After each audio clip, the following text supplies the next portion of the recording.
Oh, one of these crazy liberals. I can't handle it. I can't listen to her anymore. We're going to get right to the part where Piers is asking her, say, hey, exactly what is Donald Trump guilty of? This is her answer. Senator Mitt Romney, very much a moderate of the Republicans, said that Alvin Bragg may have won the battle for now, but he may have lost the political war. Democrats think they can put out the Trump fire with oxygen. It's political malpractice. So is Trump the felon now even more likely to return to the White House? Welcome, my friends. JR Dukes with you once again. Got another great video. We are in the middle of discussing this Donald Trump verdict. Guilty on 34 felonies. What an outrage. Today we're going to be looking at a video from Piers Morgan on his YouTube channel. And I think you're going to find it very interesting because, folks, the bottom line is I believe one of the many, many ways we can prove that this was not a prosecution but a political persecution is in the fact nobody can accurately tell you, especially the woke Democrats, can accurately tell you exactly what former President Donald Trump was charged with, and they definitely cannot tell you what he was convicted of. We saw that Dan Abrams of News Nation fame, and also he is a constant legal analyst, so-called legal analyst on ABC's Good Morning America. He cannot even accurately tell you what this particular conviction was all about or what former President Donald Trump was actually convicted of. Remember in yesterday's video, Dan Abrams said it had to do with substantiality as far as him being convicted of these crimes. And of course, that was just completely false, as we pointed out in yesterday's video. Now, today we're going to take a look at another wacky California liberal on Piers Morgan's show that is going to go a little bit of a different direction, but the key is she has no idea what she's talking about. So let's go ahead and drill down into today's video. Well, look, I don't disagree with you. You can have these two thoughts in your head. If you're going to bring a criminal case against one of the most reviled people in Manhattan and pick a jury in Manhattan and expect them to do anything but convict him, then I know nothing about the criminal law that I've... Very good point by Mark Geragos. He's pointing out what we already know, that Manhattan is obviously Democratic territory. We've talked about 88 to 90% of the adults in the city of Manhattan are Democrats. They vote Democrat, period.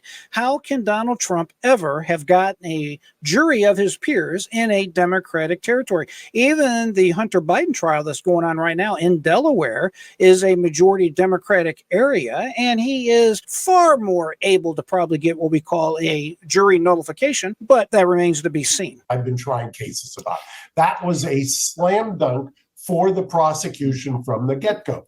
At the same time, I can tell you that it was, to my mind, it was reprehensible that you take a case that is basically misdemeanors and with an expired statute of limitations, and you do the mental gymnastics to contort this into a target crime that's not defined until closing argument, and make those into felonies, basically reviving an expired statute of limitations. I could go on and on about the... Yeah, and I would add that not only did they revive these crimes, these were dead misdemeanors, and the defendant, Donald Trump, was never made aware initially, ahead of time, exactly what the crime was he was charged with. The jury, ladies and gentlemen, was able to pick, hey, is it some type of tax crime in addition to these dead misdemeanors? Is it some kind of campaign violation? Is it some kind of additional fraud pertaining to business records? They did not have to be unanimous in their decision. Imagine a trial in the United States of America where the jury did not have to have unanimity in their verdict. Never heard of it, has never happened in the United States until this trial. Legal nonsense that this is, but I'm not criticizing the jury. Unlike Mark Geragos, I can and I do criticize the jury. One of the founding principles of our country was that a jury in a situation like this was supposed to be a stopgap measure. When a prosecutor or someone in power brought charges that were inappropriate, politically motivated, or somehow there was some type of malfeasance, they were supposed to be the guardrails. And in this case, they did not do their job as far as simply acquitting Donald Trump, because every everybody knows exactly what this trial is about and what this now conviction is all about. It's about keeping him out of the office of President of the United States. They know they cannot beat him at the polls, and they're going to do anything and everything they can to take him out before Election Day comes. So this is not over yet, and that's what it's all about. And unlike Mark, I can and I do blame the jury in addition to the judge and the prosecutors in this particular case. Bringing this case, part of what makes the system work is prosecutors have to make hard decisions when to bring a case. Now, the jury did what they were given. That's on the judge. The judge, there's no such thing as directed verdicts in criminal cases. This was basically a directed verdict based on the jury instructions. So now here is where we're going to get into it. This is a liberal personality. She is a liberal commentator, activist, whatever you want to call her. Listen to her answer when she's asked, hey, what was this case about? How joyous he must be feeling that Donald Trump has been convicted because he slept with a porn star 20 years ago and may have shuffled some business papers about it. But why is it good for America that one of your 46 presidents has been treated in such a humiliating manner over something so trivial? And why do you guys not see that this might help him rather than hinder him in the election? I happen to believe, Piers, that it's good for America when you hold the person who has the highest office in the land to the standards of the American law. And in this case, New York state law, where he committed these crimes. I happen to believe that it is a telltale sign of coming totalitarianism, fascism, skirting of the law when you allow a president to simply do whatever he wants and actually never hold him accountable. Oh, one of these crazy liberals. I can't handle it. I can't listen to her anymore. We're going to get right to the part where Piers is asking her, say, hey, exactly what is Donald Trump guilty of? This is her answer. Well, let's just ask quickly before I go to Kevin. Francesca, just on that point, what crime did Trump commit? It was financial crimes. It was white collar crimes. That is exactly what they charged him. He was convicted on. What was the crime? It's New York state law. I understand. What was the crime? It is New. Get her, Piers. I don't even like it. It is literally he just got convicted on 34 counts. Francesca, what was the crime? Of cooking the actual books. What was the crime?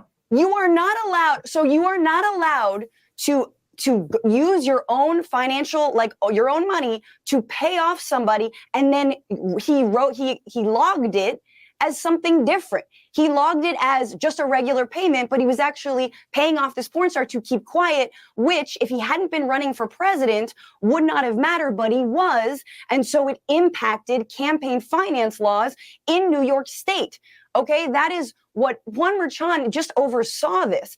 Alvin Bragg brought these charges because Michael Cohen, his sister, was already sentenced to 3 years to do it. Let's just go before Kevin. I'll be very, very, very patient. We'll come to you. Look, I'm no expert. Let me just say, hang on. No, Michael, you are no expert. By the That's way. because the campaign finance law is a federal law. That one guy is making an excellent point. Federal law, federal election law, is not supposed to be prosecuted/persecuted by local state officials, and in this case, a city DA. That's written in the actual finance campaign laws. Now, this is interesting. This is where Mark Geragos is going to go ahead and explain to us exactly what happened in this case as far as the jurors not having to be unanimous in their decision. So here he goes. However, Francesca, the way you just described it, call me afterwards and I'll educate you, because that's not what happened.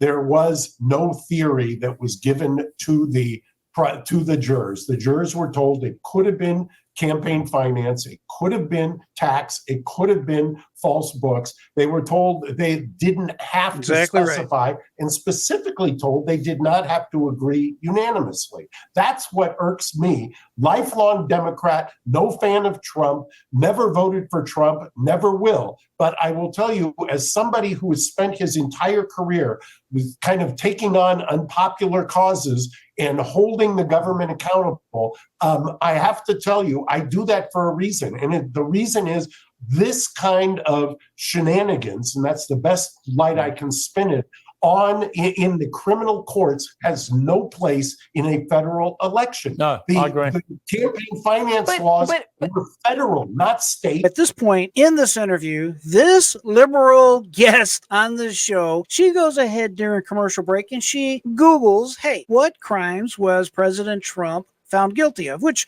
essentially had to do with making allegedly false business records. And she gets called out on it. So let's take a peek at this. You know, I don't mean to pick on Francesca too much here, but it's very telling that even the liberals who are going on television to defend this ruling have to Google in the breaks to figure out what the crime was. and even then, I'm sorry to say, misrepresent what the actual supposed crime was. The reason here that this has literally not my excuse me one second, Francesca. I'll just finish my point real quickly. Books. That's the same thing. Yeah. It's not a felony, not a crime. But anyway, that's a point for another time. Well, there you have it, folks. This is the way liberals act. Whenever they get caught at a lie, get caught doing something unfair, or frankly cheating, they start to blame and attack others. And in this particular case involving former President Donald Trump, this is what you call the law of unintended consequences. So far, as of the making of this video, former President Donald Trump has brought in excess of $200 million. That's how outraged people are that they are actually donating for the first time. I believe it's like 30+% of the individuals donating are individuals that has never donated money to a political campaign. The state of New York is suffering greatly as a result of this trial because nobody wants to put capital money into New York or New York City with this type of political nonsense going on. They're worried what happens to me if I fall out of favor with Letitia James or with the prosecutor, Alvin Bragg, or just anybody in New York City who does not share my politics. And this is sad for America. But trust me on one thing, folks, the law of unintended consequences is going to be this. Alvin Bragg is really going to be our hero. And the reason for this is he has just now solidified Donald Trump's party, the Republican Party, the MAGA supporters, and he has rallied a cause that we can all get together and fight because we're outraged. We're not tolerating this lawfare. This lawfare is wrong. It's un-American, folks. It can literally lead to the destruction of a great country like America. That's why, in many parts, why the Roman Empire fell was because of this type of fraud, this type of malfeasance. When you have government agencies that treat individuals differently, and you have this type of favoritism showed to one individual versus another individual, one party versus another party, this can and does lead to a destruction of a country. You cannot allow people to be criminals. You cannot allow people to do what these folks are doing to our great country. Corruption is a very serious issue for any type of country, even for every country.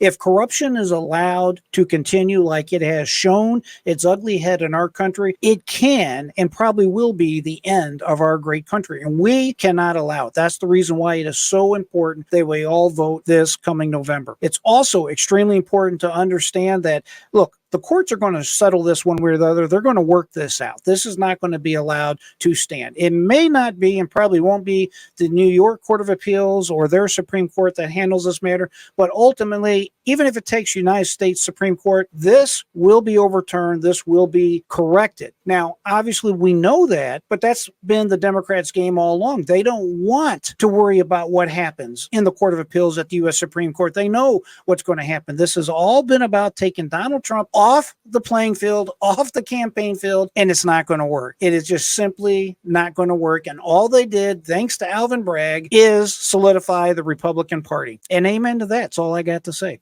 Folks, if you know anybody suffering with indoctrination or that needs to know the truth, please take a moment and share this video. Family, friends, get the word out. Let folks make up their mind themselves. If you're still with me, you might as well hit the thumbs up button. Be sure to like, share, subscribe. Always a pleasure to have an opportunity to talk with you. It humbles me that you take time to hear what I have to say. I always say keep that mind free, never give up. Until next time, my friends, I am J.R. Dukes.